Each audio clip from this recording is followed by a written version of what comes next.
Buenas noches, nuevamente bienvenidos y continuando con la reunión anual de etnología. Esta noche tenemos nuestra última ponencia magistral de la semana, la cual está a cargo de Mauricio Sánchez Pazzi. Y antes de ello tenemos que agradecer a la Embajada de Italia por haber hecho posible las gestiones para que Mauricio esté acá. Así que un agradecimiento especial para la institución por haber colaborado no solamente con la RAE, sino con lo que es la difusión y de la cultura y el conocimiento, ¿no? Específicamente sobre la música. En esta oportunidad, Mauricio nos va a presentar su ponencia titulada Conversando sobre la ópera chola, reflexiones sobre la investigación sobre música, danzas y culturas populares en relación a la sociedad boliviana. Mauricio es sociólogo por la Universidad Mayor de San Simón, magíster en arte latinoamericano por la Universidad Nacional de Cuyo y doctorando en historia por la Facultad de Filosofía y Letras de la Universidad de Buenos Aires. Es docente en las carreras de Sociología, Antropología, Gestión Cultural e Historia de la Facultad de Ciencias Sociales de la Universidad Mayor de San Simón en Cochabamba. El año 2002 defiende su tesis de licenciatura en Sociología titulada La ópera chola, música popular en Bolivia y batallas por el sentido social. Entre 1998 y 2002 cursa la maestría en arte latinoamericano en la Universidad de Cuyo y se titula con la tesis titulada País de Caporales, los imaginarios del poder y la danza música de los caporales en Bolivia.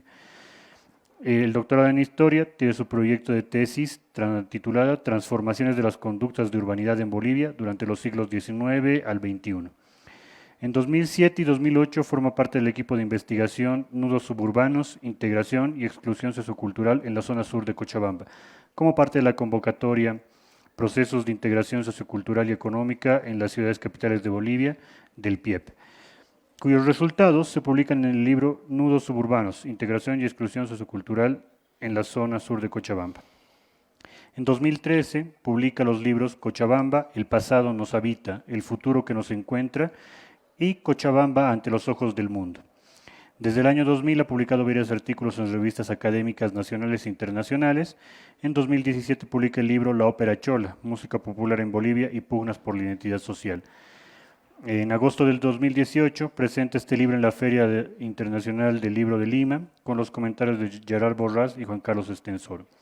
Desde el 2014 forma parte del Simposio Internacional Procesos Civilizadores, que agrupa a los investigadores latinoamericanos que trabajan a partir de la obra de Norbert Elias. Por último, en noviembre de 2024 será el organizador del 20º Simposio Internacional Procesos Civilizadores en la ciudad de Cochabamba. Damos la bienvenida a Mauricio y el agradecimiento nuevamente por asistir y también a la Embajada de Italia por hacer posible esto. Así que Mauricio, podemos empezar, por favor. Tenemos 40 minutos. Muchas gracias, querido Salvador. Realmente muy honrado de la invitación. Quiero agradecer primero que nada a Elvira Espejo por esta gran invitación, obviamente también a Edín, a la Embajada de Italia, que sé que ha posibilitado mi viaje, al MUSEF, que es una gran institución, y obviamente a la RAE, ¿no? que a mí me alegra mucho poder volver. No he estado muy continuadamente. La última vez que participé fue el 2013, pero bueno, es un gran honor además que esté justamente pudiendo hablar de algo tan querido por mí como es la ópera chola, y además en esta RAE que tiene como centro de atención la música boliviana. Entonces realmente es una gran alegría. Lo que yo voy a hacer es hablar un poco de qué ha significado este libro, esta investigación que se llama La ópera chola, y a partir de esta reflexión voy a poder hablar con ustedes sobre lo que ha estado ocurriendo estos años en torno a la investigación en el área específica de la música o las músicas en Bolivia, ¿no? Que van desde las formas de música prehispánica a las formas más modernas que hoy en día tenemos en Bolivia. Entonces, bueno, esta es la ópera chola, que tiene dos momentos. El primero que es la tesis, que yo soy sociólogo en la Universidad Mayor de San Simón, y pues terminé la tesis en el año 99. como verán, tuvieron que pasar prácticamente 18 años hasta que la tesis se convierte en libro, que gracias a Plural Editores y al IFEA, con las dos grandes personalidades de José Antonio Quiroga y Gerard Borrás, que en aquel momento era director del IFEA en Lima, se fue posible la edición de la ópera chola como libro. Este era el nombre original, ya ahorita voy a explicarles, pero nunca llegó a ser. Solo se quedó con la ópera chola y luego música popular en Bolivia, etc. Era un nombre muy largo y por eso es que dije, bueno, es muy extraño que alguien le ponga un nombre así, pero se tenía que llamar la ópera chola, el Guayayay of Life, el heavy telúrico y la cumbia light, que era justamente de lo que trata esta investigación, porque mi intención desde un principio fue enfocarme en la música popular boliviana, es decir, aquella que escuchamos de manera masiva y las grandes mayorías, digamos, ¿no? Yo entiendo que viendo muchas de las investigaciones que han habido antes y después de mi estudio, pues hay muchas, por ejemplo, vinculadas al mundo indígena, ¿no? Pero yo decidí, de una manera, por un criterio metodológico, concentrarme en el mundo popular. Entonces yo voy a hablar de esas pocas cosas. Primero voy a hablar sobre el origen, cómo es que se gestó la ópera chola, luego cuál fue el proceso de la escritura, que tiene que ver con una reflexión de cómo hacemos para investigar en condiciones casi siempre bastante adversas en Bolivia. Luego voy a hablar del proceso de la publicación y lo que significó el libro. Por último hablaré de lo que yo aprendí y luego hablaré de las posibilidades a futuro. Comienzo entonces. Bueno, este es el índice, que es lo único que voy a mostrar del libro, aparte de las imágenes, perdón, el índice del libro. No es exactamente igual que en la tesis. Fundamentalmente una diferencia fue el postscriptum, que fue un artículo que yo había escrito mucho tiempo después de haber terminado el libro, la tesis, perdón, pero que me parecía que era interesante para contextualizar ya los avatares del siglo XXI, porque yo había terminado de escribir el año 99, o sea, realmente es un libro del siglo XX, ¿no? Y pues pasaron muchas cosas después, ¿no? Sin embargo, yo intenté, digamos, establecer de la manera más rigurosa posible los caminos que había tenido la música popular en Bolivia en relación, y esto sí es importante porque yo no dejo de ser sociólogo, en relación a nuestras identidades y a la sociedad general, ¿no? Voy a hablar ahora de cómo se fue gestando la idea de la ópera chola. O sea que hay una cantidad de cosas que más o menos hacen a ese momento. Yo empecé a pensar en la posibilidad de hacer una tesis sobre la música popular boliviana en el año 89, cuando yo estaba acabando la carrera de sociología, y me sorprende mucho ver todo el interés que ahora, en el año 23, tenemos en torno a la música popular y a la música en general. No es que en el año 89 no hubieran investigadores, lo sabían, y muy buenos además, pero seguía siendo un tema que estaba como muy arrinconado en el mundo de los estudiantes de ciencias sociales, ¿no? Por lo menos en mi caso en sociología, en San Simón era como, ¿qué onda? O sea, ¿a quién le importa estudiar música popular, no? Habían temas más importantes, como siempre en Bolivia, ¿no? Movimientos sociales, temas políticos, cuestiones sociales vinculadas a la pobreza o al desarrollo, en fin. Entonces era como ir un poco a contramano de lo que en el momento se quería investigar. Pero yo creo que uno puede lograr investigaciones de buen nivel si es que sigue su corazonada y aquello que lo apasiona, ¿no? Entonces, yo a pesar de ese ambiente un poco, digamos, de desconocimiento, porque tampoco conocía mucho de los investigadores, en La Paz estaba ya el MUSEF y habían muchos más espacios para investigar. el mismo conservatorio, pero en Cochabamba teníamos, qué sé yo, el Instituto Laredo, la universidad no tenía carrera de música, y pues esto siempre quedaba muy a manos de los periodistas, de los programas de radio, pero llevarlo a un nivel académico era como difícil, ¿no? Entonces, bueno, ahí hice el proyecto y empecé a confrontar algunos problemas, como decidir qué tutor, por ejemplo, uno puede encontrar en un área donde no has estado, donde no hay mucho, ¿cómo se llama? Mucha especialización, ¿no? Roberto Lacerna fue clave en ese sentido, siendo que no es una persona que yo sepa que haya investigado alguna vez sobre música, porque él es economista, digamos, trabaja temas sociales, pero desde otras perspectivas. Pero Roberto tuvo una gentileza muy grande de aceptar ser mi tutor honorífico, nunca lo fue realmente, pero él me dio una idea muy importante. Yo había dicho, Roberto, yo quisiera hacer una tesis, una materia que se llamaba Formación Social Boliviana, y él nos pidió a los chicos que íbamos a entrar a tesis que le dijéramos que queríamos investigar. Y le dije, mira, a mí me gustaría estudiar la música popular boliviana, no sé qué, le hablé muy interesado.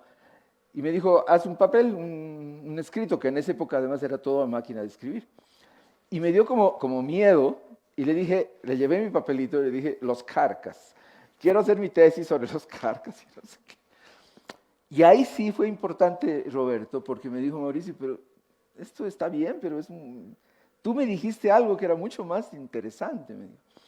Y la palabra que él usó fue, me dijiste que tú ibas a hacer un mapeo de la música popular.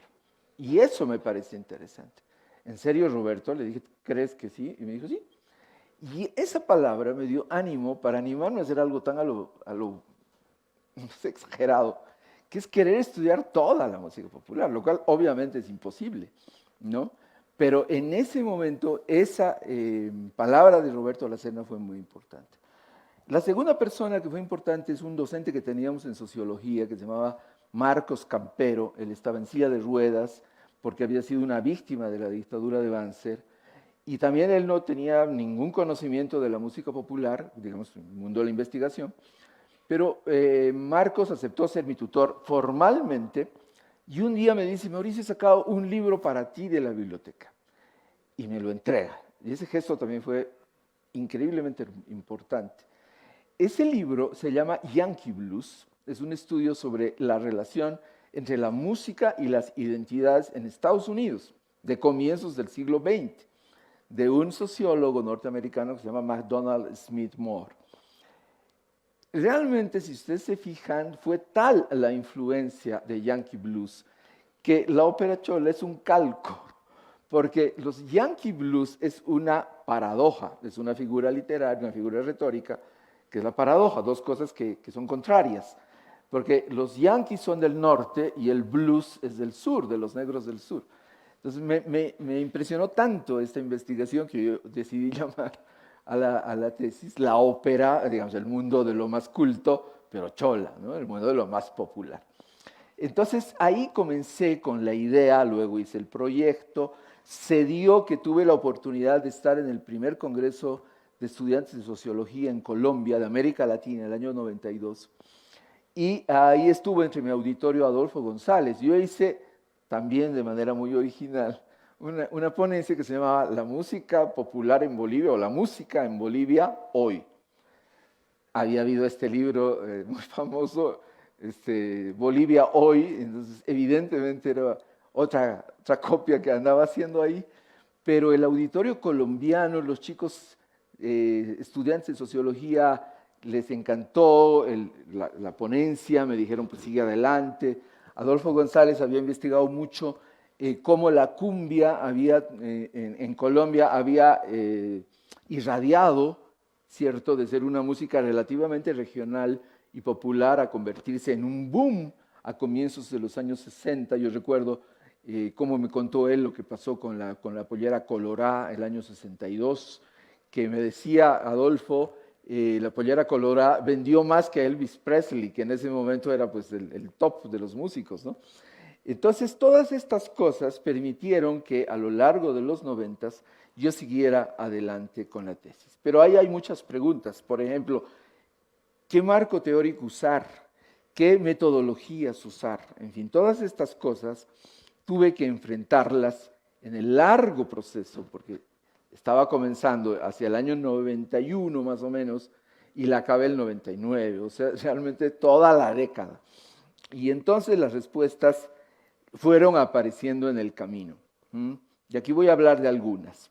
Por una parte, a los que investigamos y a los que hacemos tesis, siempre las circunstancias personales pues, son un factor que hacen lo siguiente. La tesis es lo último.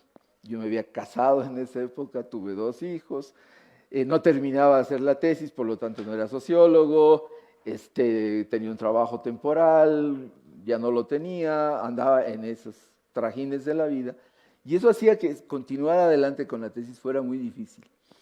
Pero también tenía que ver con mi flojera, pues, o sea, yo al final decía, sí, voy a hacer la tesis, la voy a hacer, y la voy a hacer.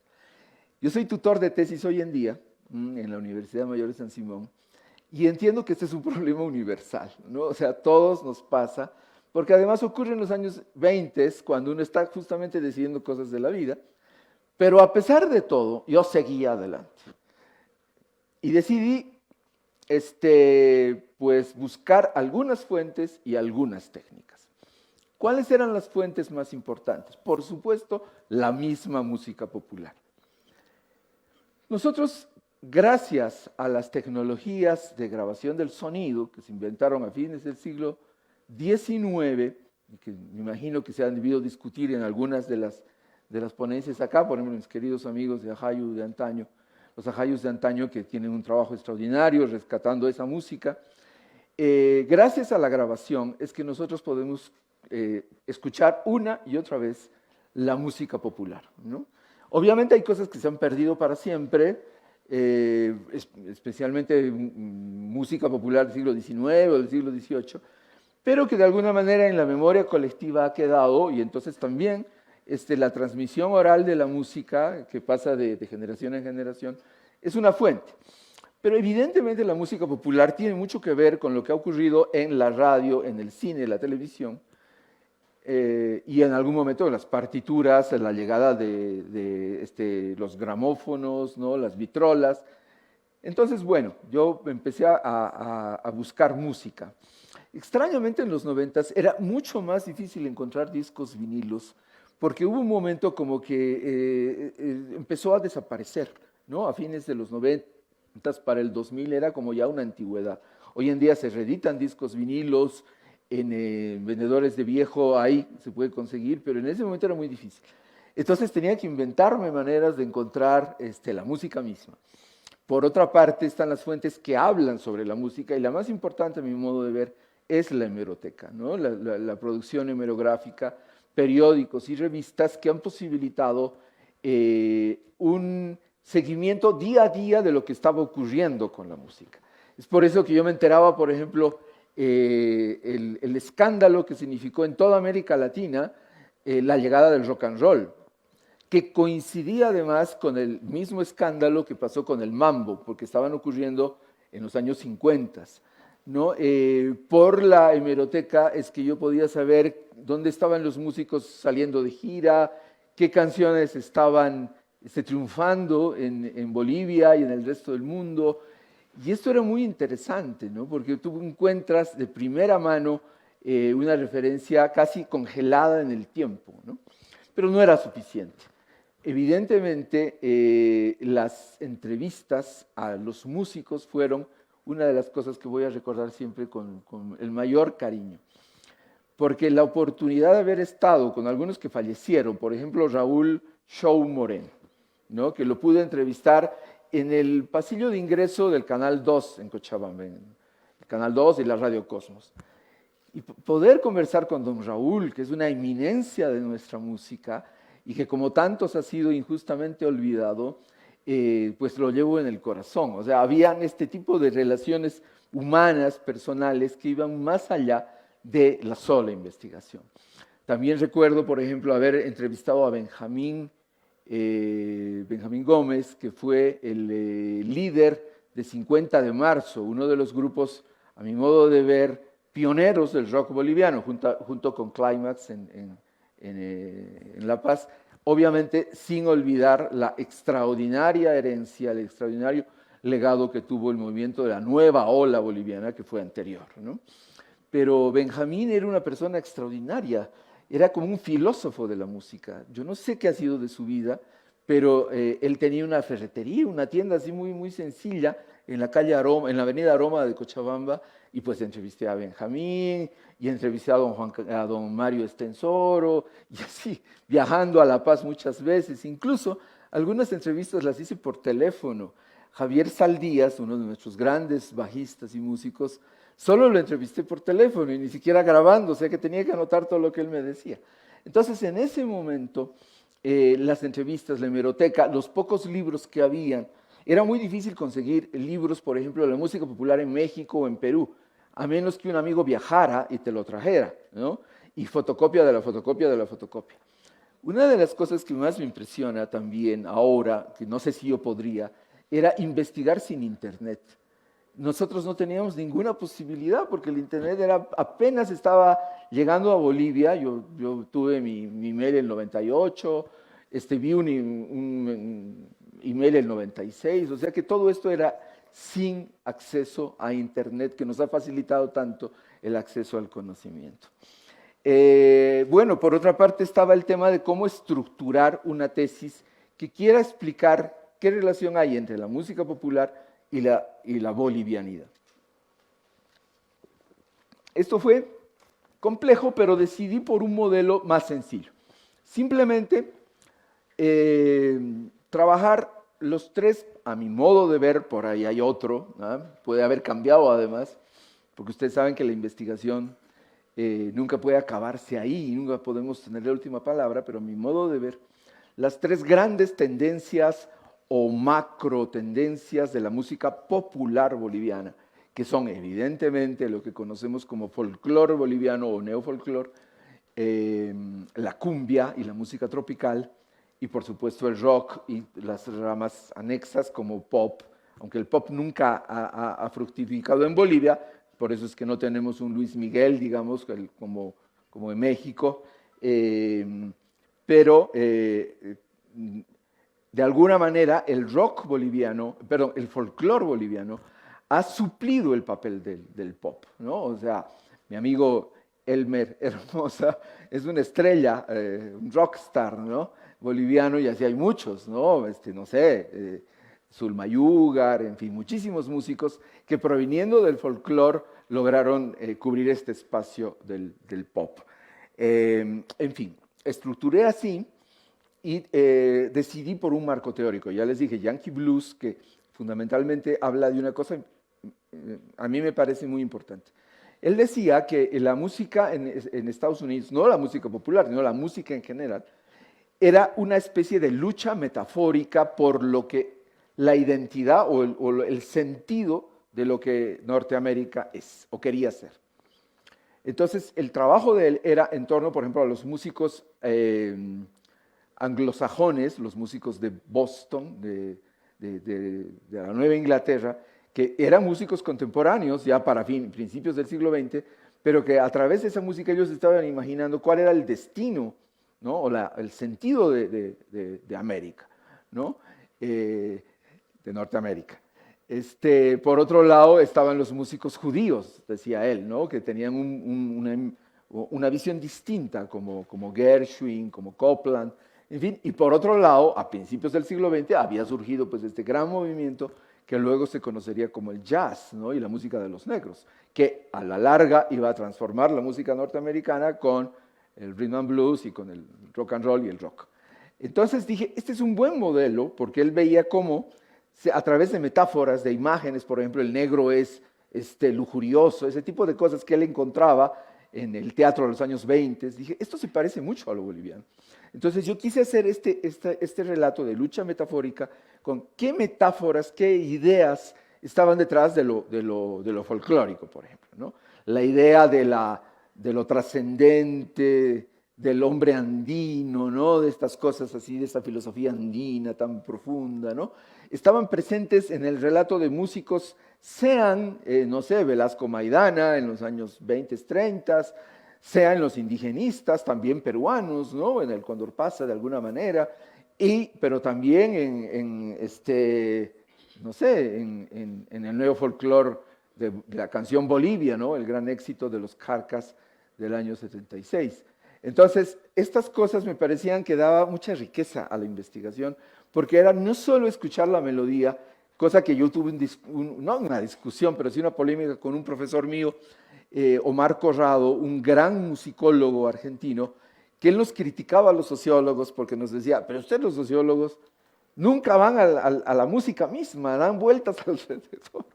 Y tiene razón, porque tú también tienes que tener un análisis musical y de la partitura, de ser posible, pero a mí me parecía, como sociólogo, interesante todas estas conexiones con el imaginario, con la historia y con la búsqueda de una identidad nacional o regional. Entonces, bueno, hice este elemento y el otro fue el que terminó siendo mi tutor, Walter Sánchez, también que fue un gran investigador en temas musicales en Bolivia, que él un día me dijo, mira Mauricio, yo creo que te va a servir mucho el trabajo de Pablo Vila y las identidades narrativas. Un musicólogo, sociólogo de la música, no sé si es musicólogo, creo que es sociólogo, argentino que se fue a Estados Unidos y trabajó mucho con el mundo chicano, la música y las migraciones chicanas, y él había tomado esta literatura que ya venía en los años 90 de Paul Ricoeur y otros autores sobre las identidades narrativas. Entonces yo hice esa doble conjunción. Lucha metafórica de Smith-Morr y el concepto de identidad narrativa, es decir, cómo nuestras identidades son narradas. De hecho, es lo que estoy haciendo ahora. Yo estoy contando una historia, ¿no? Y entonces dije, claro, Pablo Vila decía que, por ejemplo, en el tango se cuentan historias y hay nexos con ciertos rasgos de identidad que pueden ser de género, que pueden ser étnicos, que pueden ser regionales, que pueden ser generacionales. Entonces, esa es la armazón de la ópera chola. Por eso es que yo hablo de interpelaciones o de ejes de interpelación.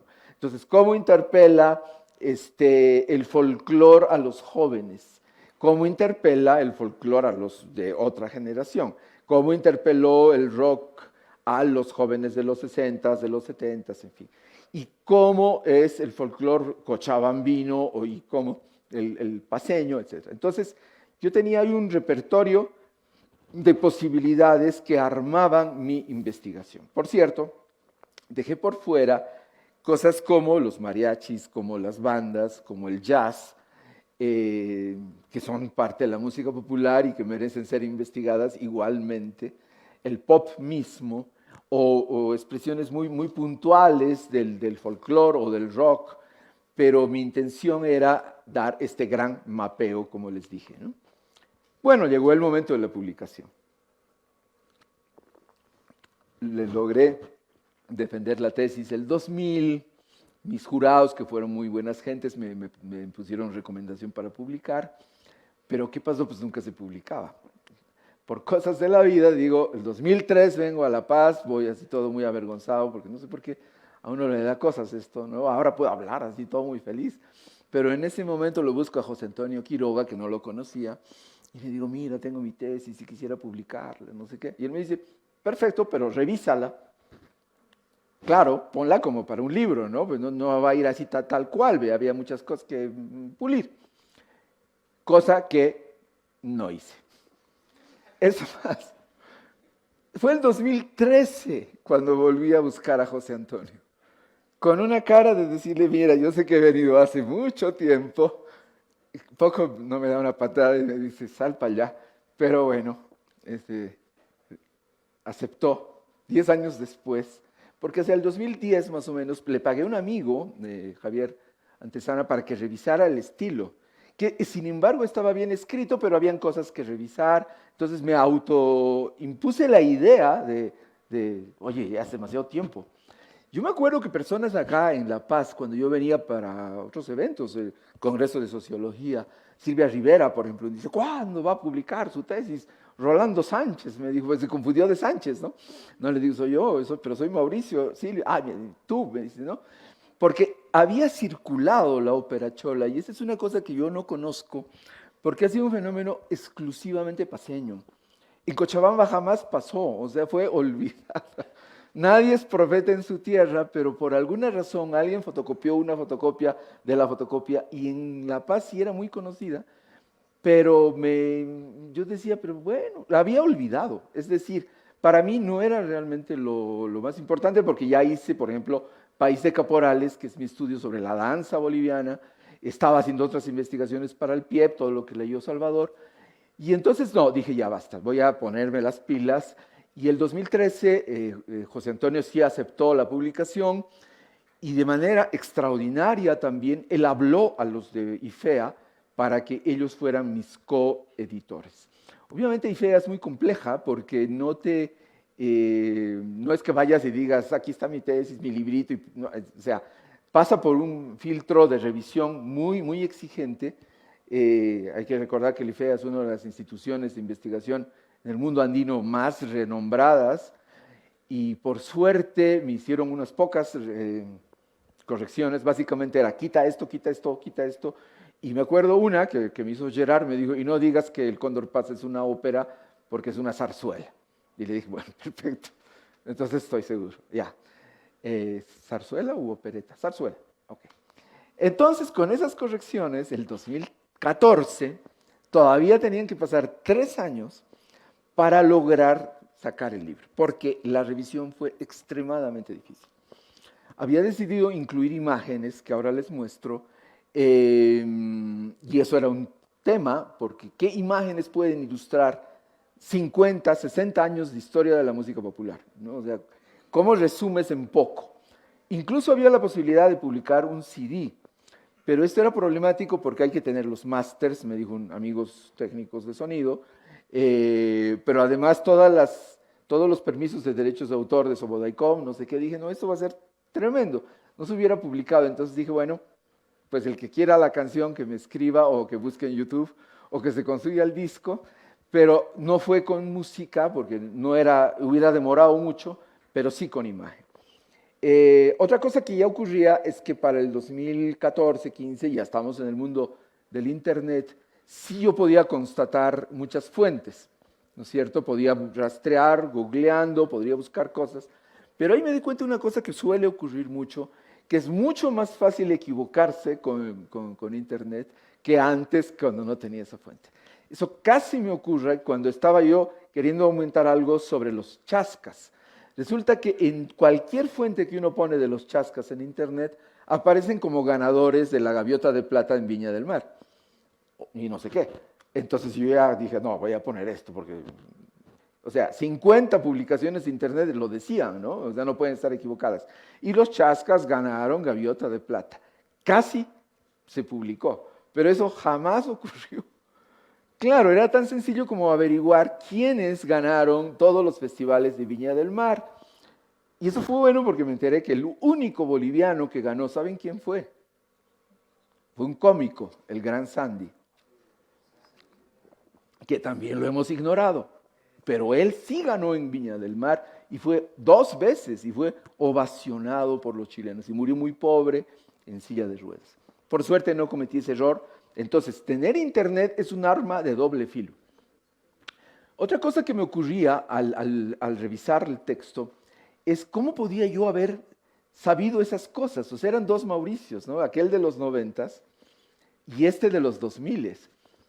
Y realmente como que me daban ganas de ir y darme un abrazo y decir gracias, porque ese de los 90s, aunque dejaba la tesis y tenía todo tipo de problemas, había sido capaz, por ejemplo, de registrar cosas que hoy en día hemos olvidado. Una tarjetita de este tamaño en la calle Santa Cruz, creo es de Clisa, el año 95, estaba llena esa calle de letreros de los grupos de cumbia. Era el boom de la cumbia, la movida tropical boliviana, y yo simplemente anoté grupo Los Astros, no sé qué, no sé cuántos, no sé cuántos. Si no hubiera anotado, esa información se hubiera perdido, porque no hay fotos, nadie le daba bola. ¿Y cuántas cosas así pequeñas deben estar en pequeñas anotaciones de nosotros, en cartas, en fotografías, en recuerdos, claro, que podrían ir construyendo una nueva y aún más grande historia, no solo de la música popular boliviana, sino de la música boliviana en general? Esa es una tarea que queda pendiente. Entonces, bueno, con todo pude presentar acá en la Feria del Libro el 2017, Fui muy feliz de que el año 18 mi gran amigo, que también fue jurado de mi tesis, una persona que siempre me inspiró, Gustavo Rodríguez Ostria, que era embajador de Bolivia en Lima, me invitara para presentar en la Feria de Lima. Y eso fue increíble, ¿no? Realmente increíble. Además estaba Juan Carlos Estensoro, que es nieto de don Mario Estensoro, un gran músico y musicólogo boliviano, y Gerard Borras. Así que bueno, esos son momentos que yo voy a mantener en mi memoria. Solamente he puesto acá un ejemplo de las imágenes del libro y no saben el trabajo que ha significado cada una de esas cositas, ¿no? Algunas son fáciles, pero por ejemplo, Carcas, jairas, ¿no? Se pueden conseguir, digamos, hasta un cierto punto, pero por ejemplo, esta, que es la hornacina tengo un puntero aquí, ¿no? Pero ¿cuál es? ¿Del medio? Esta, que es la hornacina del Olimpia, está en presencia del 76. Y eso fue casi imposible, no sabía que iba a encontrarlo, casi una casualidad. ¿Y por qué es importante esta fotografía? Porque acá ustedes pueden leer Julio Iglesias, pero por acá dice Savia Andina. Entonces, este ha sido un momento estelar de la música popular boliviana, porque Savia Andina estaba tocando en el Olimpia, que es como el top de los músicos, ¿no? Y además con Julio Iglesias, que había sido quien los apadrinó. Pero ni siquiera los propios músicos de Savia Andina tenían una memoria tan precisa hasta que encontré esta imagen. Luego están los sellos de algunos de los más importantes, Campo, Lauro, Eriva y Lira, las variaciones del logo de los Carcas, tapas de algunos discos muy gravitantes como el minero de Savia Andina y obviamente el Guayayay, el disco pequeño de los Carcas, donde está el Llorando se fue, que yo digo que en la Ópera Chola que hay 3 canciones que son las más importantes de la música boliviana de todos los tiempos. Claro, es una tontería decirlo, porque no quiere decir que sean las mejores, ¿no? Y digo importantes en cuanto que han sonado por todo el mundo. Esa fue El Llorando se fue, en la versión lambada. La otra fue mucho antes, el Sucu Sucu, del Tarateño Rojas, que fue grabada hacia el año 61 por, ¿quién grabó el Sucu Sucu? Por Alberto Cortés. Y la última ha sido La Bomba, de Azul Azul. Esas 3 canciones han tenido un éxito internacional brutal. La Bomba la bailó Bill Clinton, el Sucu Sucu estaba en toda América Latina, en fin. Y obviamente la lambada fue el gran éxito del año 89. Bueno, entonces lograr esto fue todo un trabajo, pero fue aún más difícil conseguir estas tapas de discos, estas de acá, que son las de los discos de la cumbia. Probablemente para mí la revisión y pulido del capítulo que más amé fue el de la cumbia. Tal vez porque soy muy cumbiero, ¿sí? Porque mi mamá me cantaba cumbias para hacerme dormir de bebé, porque viví en Lima el año 86 y aparte de las bombas de sendero, tenías a los chapis en el ¿cómo se llama? El Hacho, y la película de los chapis, y Pintura Roja. Entonces ese mundo está muy, muy metido en mí, y a mí me ha gustado bailar mucho.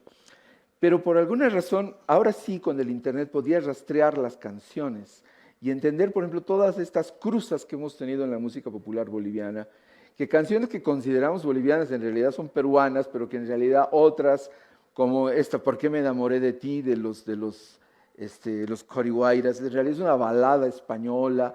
Entonces, hacer esos rastreos, esos mapas, yo alucinaba, porque incluso deberían hacerse documentales sobre estas canciones, sobre estos músicos.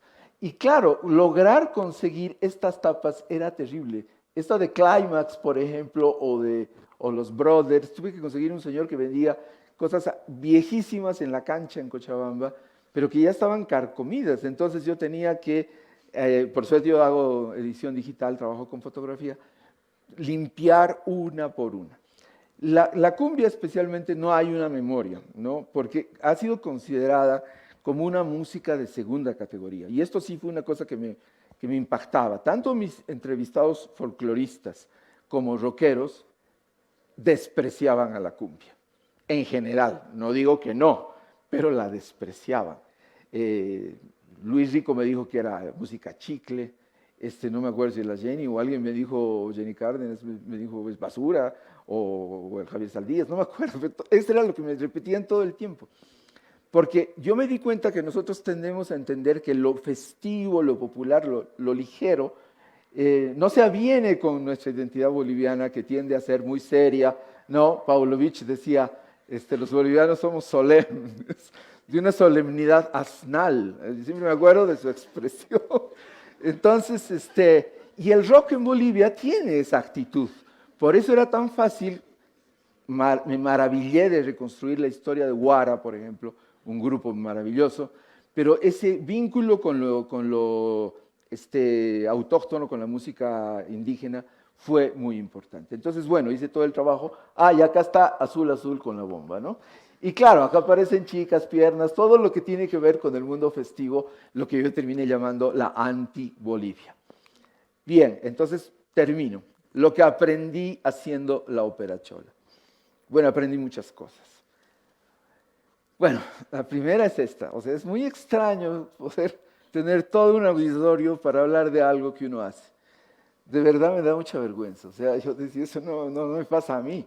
No, hace unos años hicieron un homenaje a Joseph Barnadas porque escribió Charcas, y yo miraba eso pues como algo que no, yo soy un chango ahí, que nada que ver. Entonces les agradezco mucho. El saber que algo que tú investigas va a tener un peso para adelante es una satisfacción inmensa.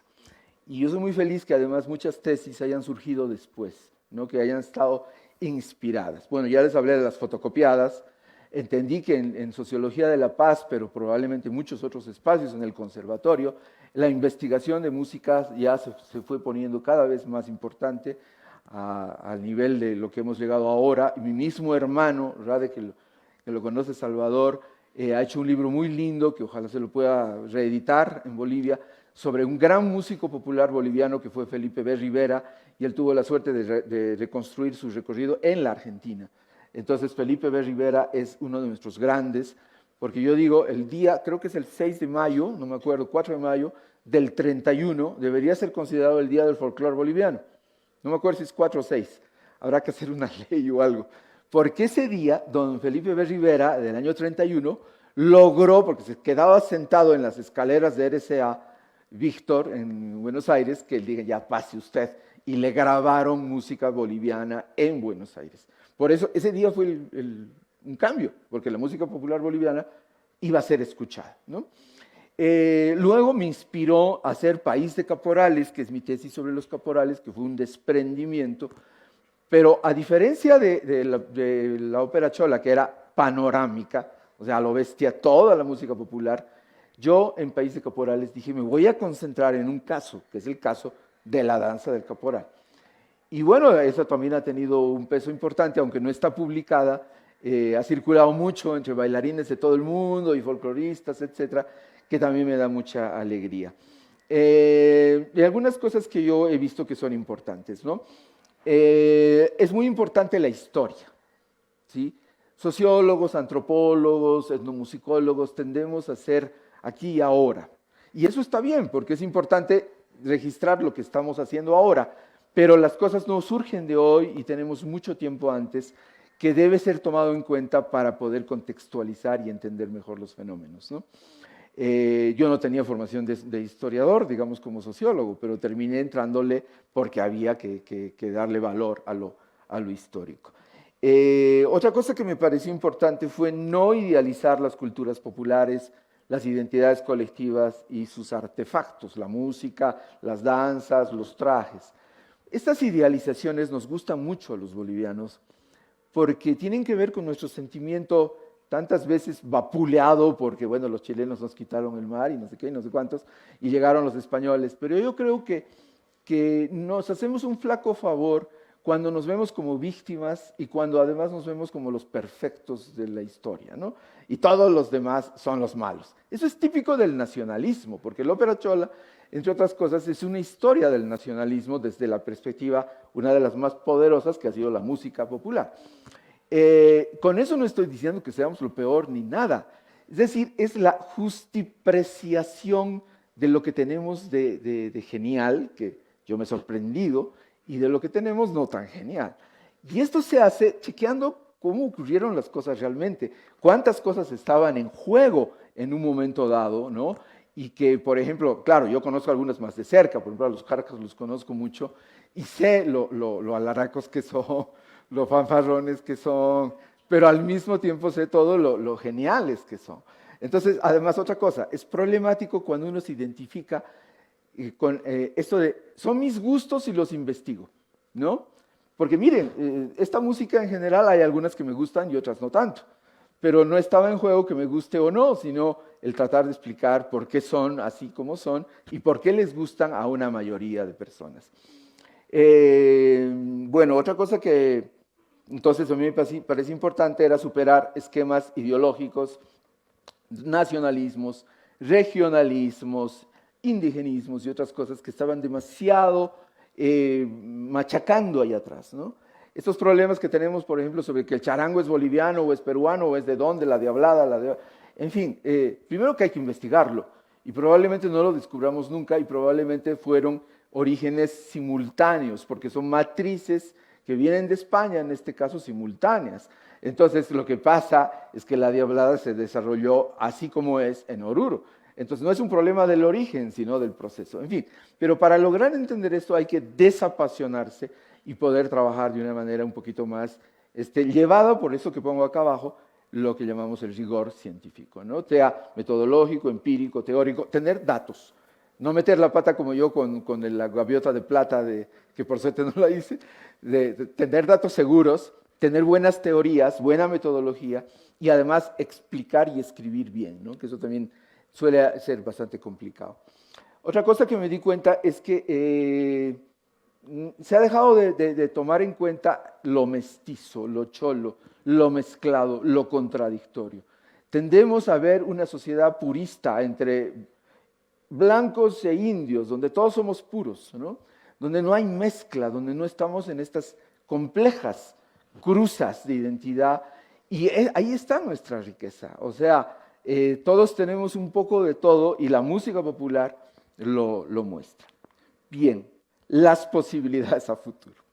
¿Qué nuevas oportunidades de investigación y conocimiento se abren para estudiar música popular y la sociedad? Bueno, miren, solo esto. En mi caso, tratar de sacar la segunda edición, porque me han pedido mucho el libro y ya está agotado, entonces espero que logre la segunda edición. Y luego, lo único que puedo decir es nuevas investigaciones de nuevos investigadores, o sea, ustedes. Por eso he puesto muchos signos de interrogación, porque yo creo que no he dicho en absoluto la última palabra de lo que se puede decir de la música popular boliviana. Esta RAE extraordinaria, yo hubiera querido poder estar todo el tiempo, veo la cantidad de personas que han asistido, de ponencias, de estudios, está demostrando que se abren inmensas posibilidades para seguir estudiando esta enorme riqueza cultural que tenemos los bolivianos, que es nuestra música, que además no es la única, ¿no? Tenemos los tejidos, tenemos nuestros ritos, tenemos las danzas, en fin. Creo que el MUSEF es una institución extraordinaria en este sentido, las universidades, los conservatorios, las escuelas de música, y todos nosotros, de alguna manera, podemos seguir contribuyendo. Yo no estoy investigando temas musicales hoy en día, así que es como decían estos músicos, Mason, los músicos que estudiaba, ¿cómo se llaman? Smith Moore, en este libro que les dije, decía pasar la antorcha. Yo me acuerdo mucho, ¿no? Decía, ok, nosotros ya hicimos lo nuestro, ahora les pasamos la antorcha. Y eso es lo que yo puedo decirles. Yo hice mi trabajo en su momento, yo me siento muy agradecido por haber llegado a muchos lectores y haberles ayudado, pero a partir de ahora yo les paso la antorcha. Creo que todos pueden seguir investigando, mejorando, profundizando y enriqueciendo nuestro conocimiento y nuestro disfrute sobre nuestra maravillosa música popular. Muchas gracias.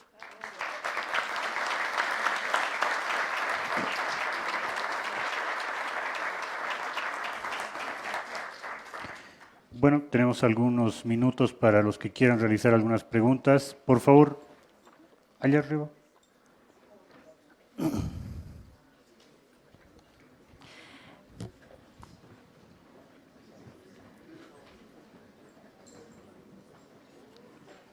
Esperanza, qué gusto verte. Por favor. No sé. Bueno, ya de una vez. Estaba bien ansiosa con escuchar esta charla magistral, esta ponencia magistral, porque justo ya haciéndome propaganda, justo mañana en la mañana voy a tener una ponencia sobre la cumbia chicha, ¿no? Pero que está más relacionada a los escenarios de goce, de escucha y de disfrute, ¿no? Obviamente que tu trabajo, tu libro, que aquí lo he robado de una biblioteca del Centro Cultural España, fue una base muy importante para mi investigación, ¿no? No solo por todo tu rastreo histórico, ¿no? Y cómo hilaste tanto las raíces históricas de la música popular, ¿no? Sino también lo hiciste con las biografías, que eso también es bastante valioso, ¿no? Que, bueno, al menos en mi interés, que era, enfoqué más mi concentración en tu capítulo sobre la cumbia, ¿no? Y más que todo en la cumbia chicha. Me pareció súper valioso que hayas conseguido hacer unas entrevistas a los integrantes de Maroyu, de Histeria, ¿no? Cosa que ahorita por la magnitud que tienen ya es casi imposible, y lo digo porque yo lo he intentado y me mandaron por un caño porque yo no tenía plata, ¿no? Y por eso tengo así muchísimas preguntas. Espero, bueno, tener… Solo una, ¿no? Claro, solo una, ya. ¿Qué voy a hacer? La más importante, ¿no? Tú en tu libro mencionas que la cumbia chicha en especial, mencionas que ha sido como una reivindicación o una visibilización de los sectores subalternos, más que todo periurbanos de migrantes, ¿no? Lo demuestras en Maroyu, ¿no? Y todo eso, ¿no? La identidad chola, lo chocho, lo vulgar, lo banal, ¿no? Sin embargo, y de esto también se trata en mi investigación, ¿no? Me parece que ahorita, ¿no? Esta lectura se quedaría un poco… no diría obsoleta, pero sí un poco desactualizada, ¿no? Porque hay que entender que estos sectores subalternos, ¿no?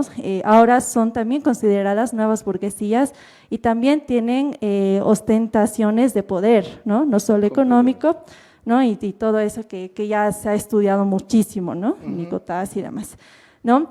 Y a mí me causa mucho interés de cómo tú ves este desborde de las fronteras geográficas, de lo que entendemos como zonas populares o clases populares, ¿no? Y cómo este goce y este consumo de cumbia chicha ha rebosado, ¿no?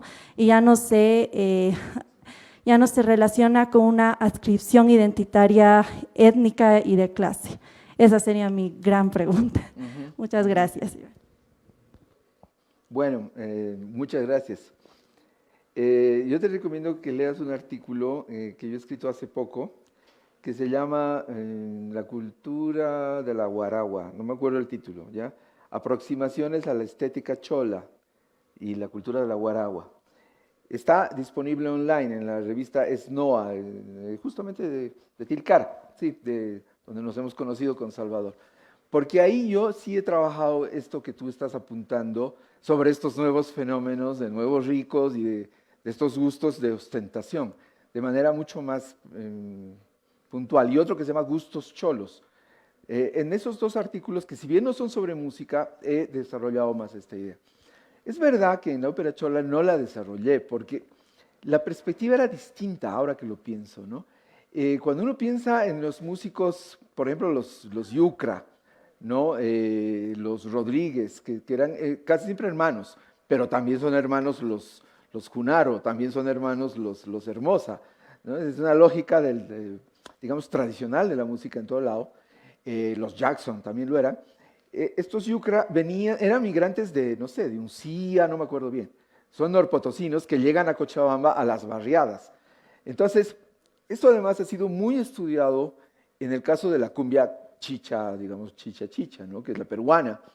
Porque claro, había toda una cuestión de los migrantes serranos a Lima, en los barrios nuevos, y en los coliseos de fin de semana, donde eran estos grandes galpones, coliseos allá se llamaban, donde ibas a escuchar al gran ídolo mío que se llama Chacalón, ¿no? Chacalón que era... Y entonces, claro, pero Chacalón está cantando, yo soy un muchacho provinciano que me levanto muy temprano para ir a trabajar a la ciudad, ¿no? Entonces, la vida del ambulante, todo esto estaba ahí. Evidentemente no todas las personas de origen campesino o indígena han logrado ese ascenso. Ambulantes y pobres siguen habiendo, pero hay grupos que sí han logrado estos ascensos y entiendo que ocurre mucho acá en La Paz, en el Alto especialmente, con estos salones de eventos gigantes y estas fiestas impresionantes. Entonces, esos temas yo no los he investigado y te felicito, porque creo que son temas increíblemente ricos sobre nuestra cultura y ahí vemos las contradicciones, ¿no? O sea, hay cosas extraordinarias, pero hay otras que son un poco complicadas, porque yo no sé si la ostentación es pues un camino al desarrollo, ¿no? Eso se parece mucho a la sociedad cortesana, es decir, aquella que criticamos tanto, que serán las sociedades coloniales, donde la ostentación y la imagen, el prestigio, era lo más importante. Entonces, bueno, por ahí es donde yo podría responderte, pero me parece genial que tú estés investigando ese tema y que tiene que seguirse conociendo más. Bueno, una pregunta más puntual, por favor, aquí la última.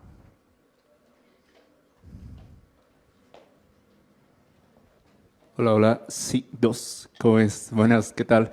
Bueno, primeramente estaba muy interesante la ponencia, en realidad ha sido muy bueno esta parte cuando tú recalcas que entre músicos hay una especie de diferencia, ¿no? Por ejemplo, decirle a la chicha, por ejemplo, que es música de cholos o de indios, y bueno, desde mi experiencia como bajista canchero en grupos chichas, sí, Sí. Sagrado, o... Ahora, hay otros grupitos como Edgar Coari, Sagrado, El Pollito, Javier El Pollito en Lágrimas por Amor, Yarita Lisset ahora, ¿no? Se podría encasillar de alguna manera esta música de indios, como tiene que ser música de pobres y de humildes, como decía tal vez Chacalón, pero en realidad ya es música de Camiris, en sí como el mismo Simón de la Torre con el chutero, ¿no? Cantinero, llegó el chutero y todo ello. Entonces, ¿tú crees, lo has dicho en un momento en sí, que el folclore ha reemplazado el pop en Bolivia? Y me parece muy, muy bueno. Pero, ¿tú crees que la chicha, esta nueva chicha, reemplace la cumbia como tal? ¿O algún otro género en ese espectro de la música boliviana? Gracias. Yo no sé si reemplazan o si se transforman, ¿ya? También, ¿no? Los himnos, que tiene un tema popular. Pero esta Yarita y todas estas cosas que han aparecido, por ejemplo, estos grupos de cholitas que cantan, que han aparecido hacia el 2006, me parece, ya no las estudié, porque claro, es que es imposible pues estudiar todo en uno. No era capaz ni me lo propuse. Entonces, lo que yo te diría es que todos estos temas, pues estudienlos ustedes, ¿no? De pronto yo me animo a hacerlo de nuevo, pero lo que yo podría decirles es, yo he tratado de generar una estructura de pensamiento que nos permita entender este fenómeno, ¿no? Esto es, digamos, lo que yo consideraría mi aporte, o sea, lograr que veamos cada hecho puntual a partir de una estructura teórica, digamos, ¿no? que nos permite comprender de manera más amplia aquellos fenómenos específicos que estamos viendo. Evidentemente podrían aparecer nuevas estructuras teóricas que superen lo que yo planteé en la ópera chola, que en algún punto me ocurría, y un poco esto más me olvidaba responder. Si yo empezaba a añadir cosas que hubieran ocurrido después al libro, yo no hubiera sido, ¿cómo se dice?, respetuoso, ¿no?, con lo que estaba hecho.